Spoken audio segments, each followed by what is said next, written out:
അല്ല, കുറച്ചൊക്കെ ഇൻഫ്ലുവൻസ്ഡ് ആവും, ഇല്ലെന്ന് പറയാൻ പറ്റില്ല. പക്ഷേ ഇത്തരത്തിലുള്ള സിനിമകൾ, നമ്മുടെ ഈ അഡൽട്ട്സ് സിനിമകൾ അല്ലെങ്കിൽ ഭയങ്കര വയലന്റ് മൂവീസ് എല്ലാം കുട്ടികൾ കാണാൻ പാടില്ല, ബിലോ ദ ഏജ് ഓഫ് 18 കാണാൻ പാടില്ല എന്ന് സെൻസർ ബോർഡ് വളരെ സ്ട്രിക്റ്റ് ആയിട്ട് പറയുന്നുണ്ട്.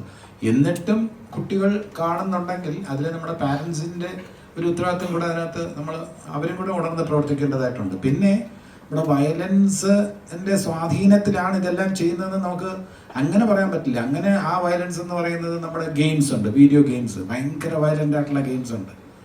അപ്പോൾ സിനിമയ്ക്ക് അതിൻ്റേതായിട്ടുള്ള ഒരു റോളുണ്ട്. പക്ഷെ സിനിമ മാത്രമാണ് എന്ന് പറയാൻ പറ്റില്ല. സാഹിത്യത്തിനും കലയ്ക്കും എല്ലാം തന്നെ നമുക്ക് ചുറ്റും നടക്കുന്ന കാര്യങ്ങൾ, വേറെ ഒരു സ്ഥലത്ത് നടക്കുന്ന കാര്യങ്ങൾ നമ്മളെ ഇൻഫ്ലുവൻസ് ചെയ്തേക്കാം. അമേരിക്കയിൽ ഒരു വിദ്യാർത്ഥി വന്ന് കൂടെയുള്ള 25-30 വിദ്യാർത്ഥികളെ വെടിവെച്ച് കൊല്ലുന്ന വാർത്ത കണ്ടാൽ തീർച്ചയായിട്ടും ഇവിടുത്തെ ഒരു പയ്യനെ സ്വാധീനിക്കില്ലേ? സിനിമ സ്വാധീനിക്കുന്നത് പോലെ തന്നെ ആ സംഭവം അതിൻ്റെ വിഷ്വൽസും ഒക്കെ കാണുന്നുണ്ട്. നമ്മൾ വിഷ്വൽസ് കാണുന്നത് തന്നെ നമ്മളത് കണ്ട്, നമ്മളിപ്പോൾ കണ്ട എന്താ, പിന്നെ നാഷണൽ ജിയോഗ്രഫിക്കിൽ നമ്മൾ കാണുന്നത് ഒരു സിംഹം ഇങ്ങനെ പോയി ഒരു മാനിനെ ഇങ്ങനെ പിടിക്കുന്നത് കണ്ടു കഴിഞ്ഞാൽ നമ്മുടെ മനസ്സിൽ ഒരു സങ്കടവും വിഷമവും അയ്യോ എന്ന് നമ്മുടെ കണ്ണടച്ചു പോകുന്നു. ചിലരതല്ല, അത് കണ്ടിട്ട് അതാ പിടിക്കുന്ന നോക്കി, മാനിനെ പിടിക്കുന്ന നോക്കി എന്ന് പറയുന്ന ആവേശത്തോടെ നോക്കുന്ന ആൾക്കാരുണ്ട്. ഈ കാണുന്ന ആൾക്കാരുടെ മനസ്സിൽ ആ വയലൻസ് ഇഷ്ടപ്പെടുന്നവർ തീർച്ചയായിട്ടും ഇതിൽ സ്വാധീനിക്കപ്പെടും. അപ്പോൾ അതുകൊണ്ട് അത്തരം സിനിമകളെക്കാളും തീർച്ചയായിട്ടും കുറച്ചുകൂടെ ഒരു പീസ് ഒക്കെ ഉള്ള സിനിമയായിരിക്കും ജനത്തിന് കൂടുതൽ സ്വീകാര്യമാവുക. പക്ഷേ കാലം മാറുന്നതനുസരിച്ച് നമ്മുടെ OTT-യിലും ഒക്കെ വരുന്ന സിനിമകളൊക്കെ നമ്മളിപ്പോൾ വേണ്ടെന്ന് വെച്ചിരുന്നാൽ തന്നെയും OTT-യിൽ വരുന്ന അന്യഭാഷാ ചിത്രങ്ങൾ, കൊറിയൻ മൂവീസ്, അതിലെല്ലാം വയലൻസ് ഉണ്ടാവും. അത് കണ്ട് യഥാർത്ഥത്തിൽ അങ്ങനെ സ്വാധീനിക്കപ്പെടാൻ പാടില്ല. നമ്മൾ എന്തെങ്കിലും കണ്ടു കഴിഞ്ഞാൽ അതേ അവസരത്തിൽ നമ്മൾ നല്ല കാര്യങ്ങൾ എന്തെല്ലാം വരുന്നു. ലഗേരിയ ഹോം മുന്നാഭായ് എന്ന് പറഞ്ഞ പടം ഗാന്ധിയിസം സ്വീകരിക്കാനാണ് ആവശ്യപ്പെട്ടത്. അതിൽ എത്ര പേര് സ്വീകരിക്കുന്നു? അപ്പം തിന്മ കണ്ടാൽ മാത്രം ഇൻഫ്ലുവൻസ്ഡ് ആകും, നന്മ കണ്ടാൽ ഒരിക്കലും പ്രേക്ഷകർ ഇൻഫ്ലുവൻസ്ഡ് ആകില്ല എന്ന് പറയാൻ പറ്റൂ. പിന്നെ നടൻ്റെ കാര്യം, ഞാനല്ല ഈ വയലൻസിന് കൂട്ടു നിൽക്കുന്നത്, എൻ്റെ കഥാപാത്രമാണ്. ടോണി ഐസക്ക് കൂട്ടു നിൽക്കുന്നു അക്രമത്തിൻ്റെ. അപ്പോൾ ടോണി ഐസക്കിനെയാണോ പ്രേക്ഷകൻ ഇഷ്ടപ്പെടുന്നത്, അതോ ജഗദീഷിനെയാണോ? ജഗദീഷിനെയാണ് ഇഷ്ടപ്പെടണമെങ്കിൽ ജഗദീഷ് ഇതുവരെ വയലൻസിന് വേണ്ടി സംസാരിച്ചിട്ടില്ല. ഒരു സ്കൂളിൽ പോയാലും ഒരു കോളേജിൽ പോയാലും എല്ലാം തന്നെ സ്നേഹത്തിൻ്റെ സന്ദേശമാണ് ഞാൻ വിദ്യാർത്ഥികൾക്ക് കൊടുക്കാൻ ശ്രമിക്കുന്നത്. അപ്പം ജഗദീഷ് കൊടുക്കുന്ന സന്ദേശം തിരസ്കരിച്ചിട്ട് ടോണി ഐസക്ക് കൊടുക്കുന്ന സന്ദേശം സ്വീകരിക്കുന്ന പ്രേക്ഷകർ, അത് തീർച്ചയായിട്ടും ഒരു തർക്ക വിഷയം തന്നെയാണ്. തീർച്ചയായിട്ടും നല്ല കാര്യം തന്നെയാണ്. അതിനെതിരെ മുഖം തിരിക്കേണ്ട കാര്യമില്ല. നമ്മളിപ്പോൾ ഈ ലഹരിയൊക്കെ ഏറ്റവും കൂടുതൽ വിൽക്കപ്പെടുന്ന എവിടെയാണ്? സ്കൂളുകളുടെയും കോളേജുകളുടെയും അടുത്താണ് ഏറ്റവും കൂടുതൽ വിൽക്കുന്നത്. ചില കടകൾ, ചില കോഡ് ഭാഷകൾ, കൈ ഇങ്ങനെ മുറുകെ പിടിച്ചാൽ ഉണ്ടെന്ന് അർത്ഥം എന്നൊക്കെ പറഞ്ഞിട്ടുള്ള കോഡ് ഭാഷകൾ വരെ ഉണ്ടെന്നാണ് പറയുന്നത്.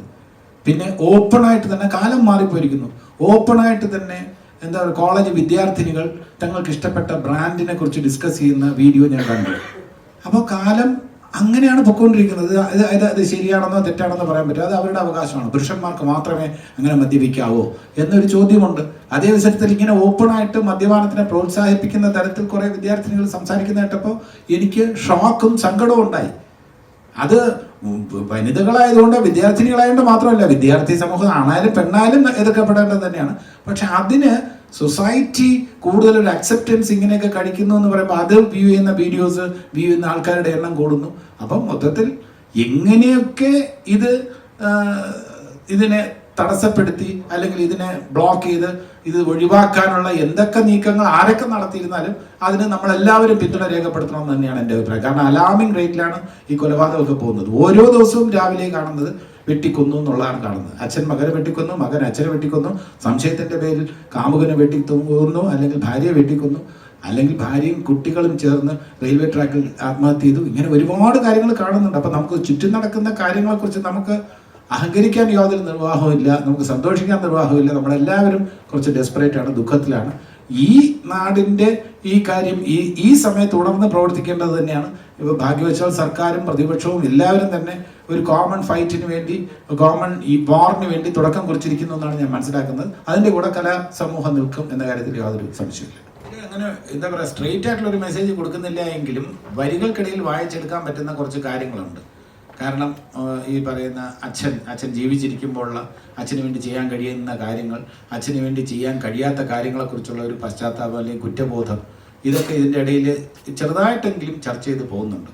നമ്മളിപ്പോൾ ഒരു ജീവിച്ചിരിക്കുമ്പോൾ പലപ്പോഴും അച്ഛനമ്മമാർക്ക് വേണ്ടി ചെയ്യേണ്ട പല കാര്യങ്ങളും ചെയ്തിട്ടില്ല എന്ന കുറ്റബോധം പലരെയും ഹോണ്ട് ചെയ്യുന്നുണ്ട്.